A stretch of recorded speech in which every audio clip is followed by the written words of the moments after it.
Mengapa sih kita tidak diperbolehkan mencomot-comot ayat Alkitab? Alkitab adalah firman Allah. Allah menyatakan dirinya kepada kita melalui firman-Nya. Melalui firman-Nya kita mengenal Allah, dan mengenal Allah berarti mengenal Dia sebagai Tuhan. Dan karenanya kita harus mengejar pengenalan akan Dia di dalam cara yang Allah kehendaki.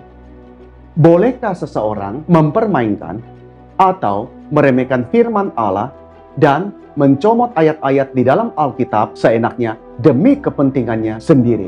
Nah, saudara, kita harus ingat bahwa firman Allah itu berkuasa, powerful. Dalam Roma pasal pertama ayat yang ke-16. Sebab aku mempunyai keyakinan yang kokoh dalam Injil, karena Injil adalah kekuatan Allah yang menyelamatkan setiap orang yang percaya.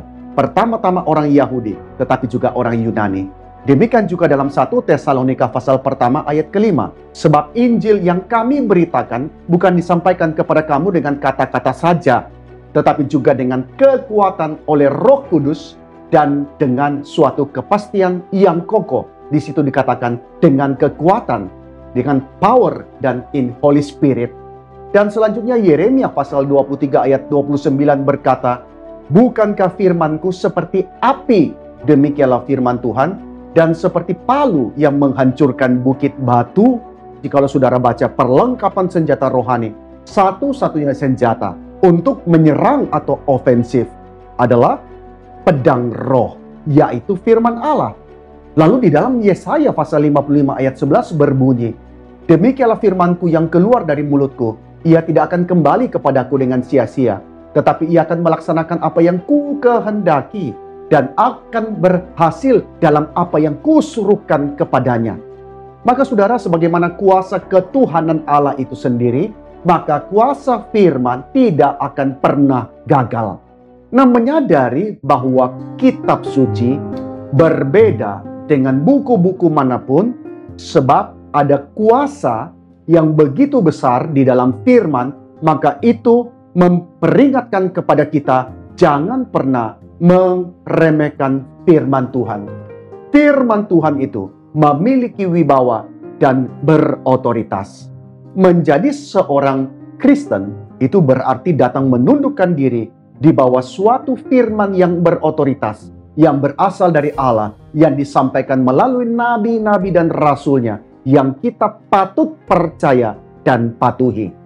Saudara ingat, Alkitab senantiasa menggambarkan Allah sebagai Sang Raja Agung, Raja yang berkuasa. Dan ketika Sang Raja berbicara, Dia bisa mengirimkan utusan-utusannya untuk membawa berita itu kepada raja-raja bawahan, membawa berita itu kepada hamba-hambanya, dan mereka harus dengan hormat mendengarkan pesan tersebut.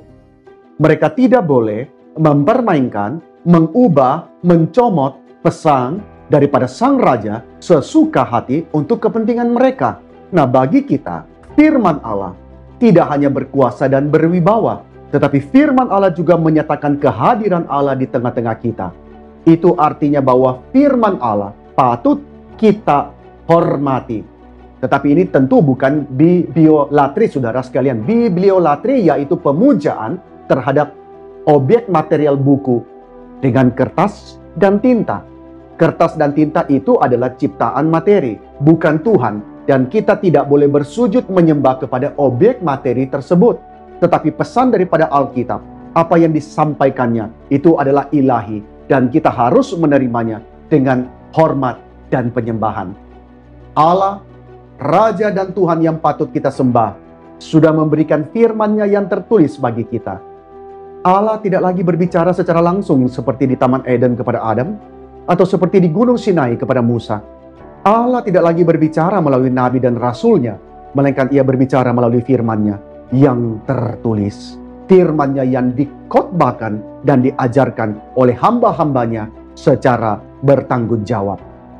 Saudara sekarang perhatikan, 2 Timotius pasal yang ketiga, ayat 15-17. Ingatlah juga bahwa dari kecil engkau sudah mengenal kitab suci yang dapat memberikan hikmat kepadamu dan menuntun engkau kepada keselamatan oleh iman kepada Kristus Yesus. Segala tulisan yang diilhamkan Allah memang bermanfaat untuk mengajar, untuk menyatakan kesalahan, untuk memperbaiki kelakuan, dan untuk mendidik orang dalam kebenaran. Dan perhatikan ayat ke-17, di situ dikatakan, dan dengan demikian tiap-tiap manusia kepunyaan Allah diperlengkapi untuk apa? Untuk setiap perbuatan baik. Mengingatkan kita kepada Efesus pasal kedua ayat 10. Karena kita ini buatan Allah, diciptakan dalam Kristus Yesus untuk melakukan pekerjaan baik yang dipersiapkan Allah sebelumnya.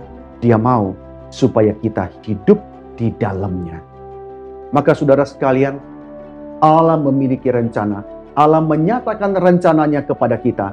Jikalau kita dengan sengaja mencomot ayat untuk mendukung agenda kita yang berlawanan dengan agenda Sang Raja Agung itu, Allah kita, bukankah itu berarti kita sedang menentang Dia yang telah memberikan firman-Nya itu?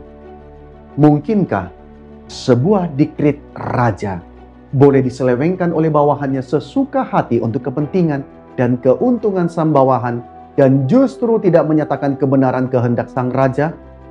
Tuhan kiranya memberkati melalui jawaban ini.